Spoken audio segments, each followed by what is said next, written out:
Hi, I'm Mike from Michael's Motor Cars, located in Lancaster, Pennsylvania, and I'd like to show you a really special car that we acquired a little while ago. Come on over and take a look at it. This car is a 1950 Sunbeam Talbot drop-head coupe. It's the model 90, and it's a Mark II. So it has the slightly larger displacement four-cylinder, a little over 2 liters.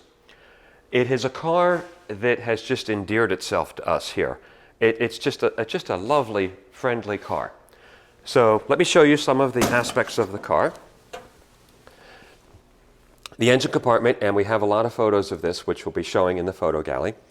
We do have the correct VIN. It's on a plate right behind the battery that we have a picture of this. We believe this to be the original motor to the car. It runs quite well, and you'll see in our driving video. It's a surprisingly torquey motor. It revs nicely, very smooth, nice operating engine. I want you to see how pretty the car is when the hood is closed. Being the Mark II, they put these air intakes right here, and they raise the headlights and put these lights down here. And all of that is correct and original to the car. The history of this car is interesting. It came from long-term ownership. It was up in Massachusetts. We know it was restored in the early 90s, 90 to 91. It had a restoration where they painted the car, they did some mechanical work, and as I'll show you, they preserved the interior. It is the absolutely original interior in the car with a lot of patina. So that also means it could use some work, to do some work on the inside. Sadly, the fellow that restored the car died in around 1998. So it was restored in the early 90s. He enjoyed it for about 8 or 9 years. He died in 98. His wife chose to keep the car. It was just rolled into the family garage in around 98 or 2000, and then it was largely forgotten. It just sat in the family garage until 2018, when his wife died at the age of 93 or so. And then his son liquidated the estate, and that is how we purchased the car. So when we got the car, it had been sitting for well over 20 years. We brought it back to life. During our process and our work on the car, we went through the brake system on the car. We had the master cylinder and the hydraulic wheel cylinders rebuilt by White Post, which we're very pleased with. We also had new flexible lines installed in the hydraulic brake system and adjusted everything, and the brakes are now great on the car. Brakes work quite well. We also had the water pump rebuilt. We took it to a specialist who does these water pumps for these cars. We had new seals installed, and so the water pump is great now. Also, in going over the car, it does have an electric fuel pump located on the frame rail with a metering system and a fuel filter. Just some nice odds and ends and updates that make it very drivable. It is running on very old tires. They're old Goodrich bias ply tires, and they are old, so I think they should be addressed probably. It's the kind of car that would probably enjoy some radial tires. The one thing that I mentioned in the driving video, the transmission is noisy in reverse and noisy in first gear. I would assume it's a bearing on one of the lay shafts. I think it's been that way for a very long time. Second, third, and fourth are all wonderful in the car, but there is an issue with the noise in the transmission, reverse and first. Coming back along the car, the other two things the car needs, it's missing its mirror. It is the correct mount, but it's missing the mirror. And on the right side of the car, it should have a new door catch. I was able to adjust this one to get a pretty decent shut line, but on the right side, the door will not close completely because it needs a new latch.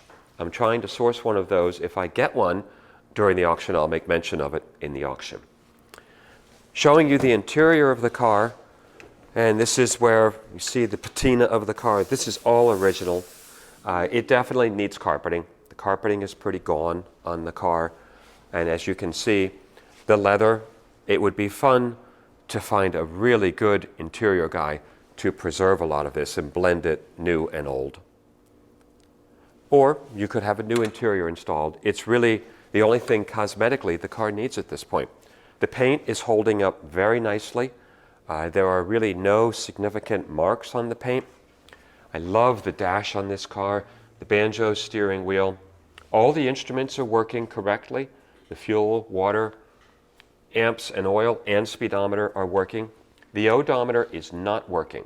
So the odometer is not recording miles anymore. We noticed that in our test drive.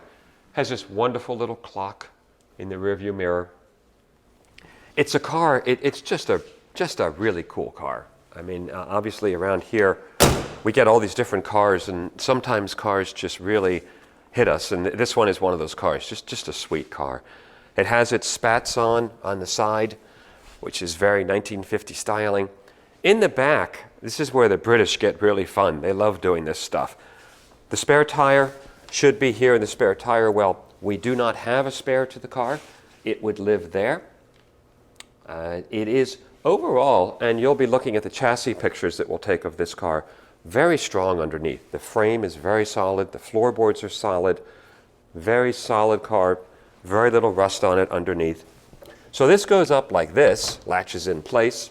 These are all original and correct lens assemblies on the car. We have a little bit of corrosion on the chrome of the bumper on the top, and the same thing on the front. So again, kind of fits in with the patina, but that could be re-chromed. When you open the trunk up, the British were being innovative back there also, and I'm not quite sure what this is for.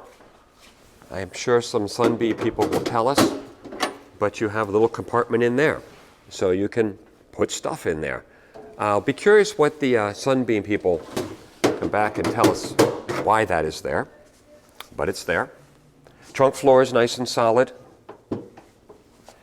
And then we've also got a couple things that came with the car, which we're showing back here. We have the original jack, a starting thing for the motor, 2 visors, an extra glass, so it has a good glass, and the convertible top, which we take a lot of photographs of, was redone when the car was restored, and to this day is in very nice conditions, fabric top.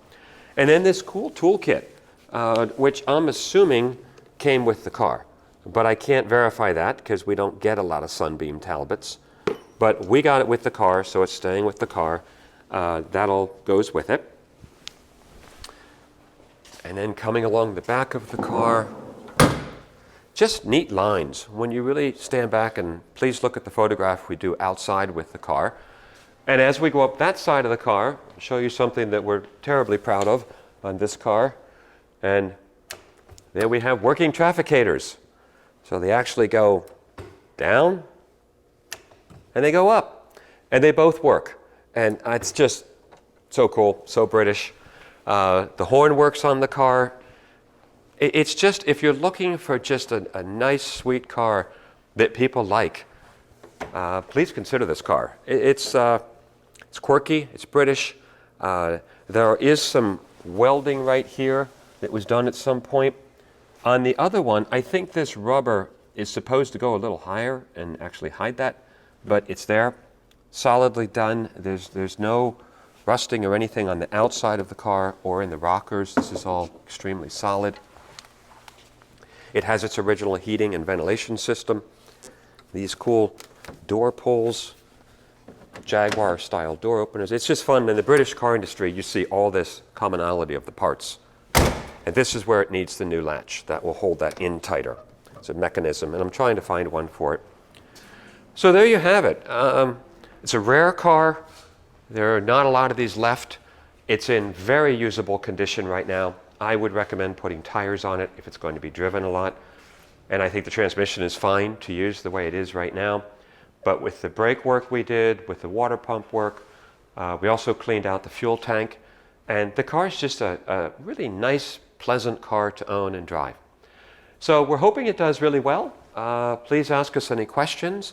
I am certainly not a Sunbeam Talbot expert, so please, people who know these cars, weigh in and let us know what you think of this car. We have certainly fell in love with it. It's just a cool car. So thanks for taking the time to look at our car, and please ask us any questions.